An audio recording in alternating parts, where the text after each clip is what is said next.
सतगुरुवे नमः। एक राजा को पुत्री हुआ बहुत दिन पर। ज्योतिषाचार्य को बुलाया गया हस्तरेखा देखने के लिए, छठी के दिन में नामीकरण करने के लिए।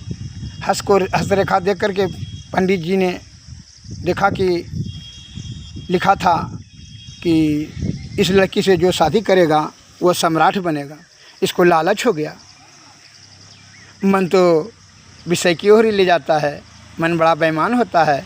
इसने षड्यंत्र किया, राजा को कह दिया कि यह लड़की बड़ा अनिष्ट है, यह घोर संकट पैदा कर देगी, चूँकि इसलिए कि कुछ नक्षत्र में पैदा हुई है, राज और राजा दोनों नष्ट हो जाएगा 6 महीना के अंतर्गत में, अतः इसको जो है नष्ट कर दिया जाए।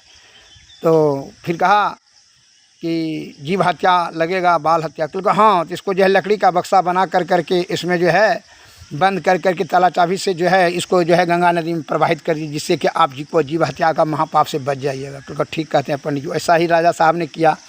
आई पंडित जी जो है 5 कोस के जो पर पहले जा कर के जो है डेंगी लेकर के चाठों में जो है लेबर लेकर तैयार था कि इसको छाँक कर करके रख करके अपना शादी करेंगे। वैसा ही वहाँ रेडी था।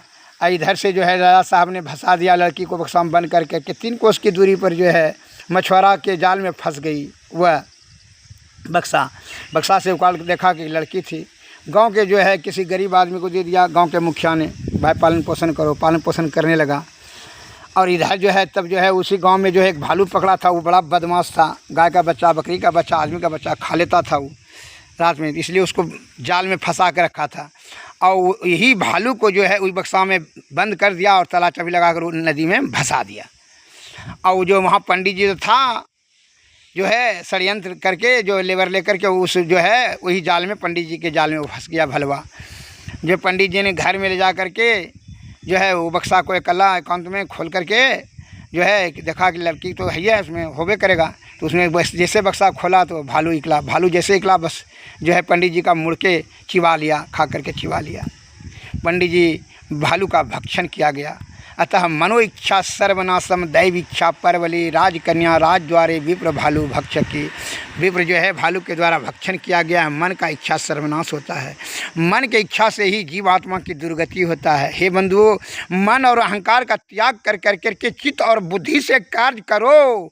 जीवात्मा को परमात्मा की प्राप्ति करने के लिए श्री सद्गुरु के शरण में जाओ और अध्यात्म का ज्ञान, सत्संग, भजन और गुरु की सेवा, साधु की संगति प्राप्त कर करके जीवन कृतार्थ करो। अन्यथा यह मल मूत्र पसीना से रूप रस गंध शब्द में दुर्गति कराते रहना जीवात्मा का। और वह राजकुमारी का शादी हो गया राजा से, राजकुमार से।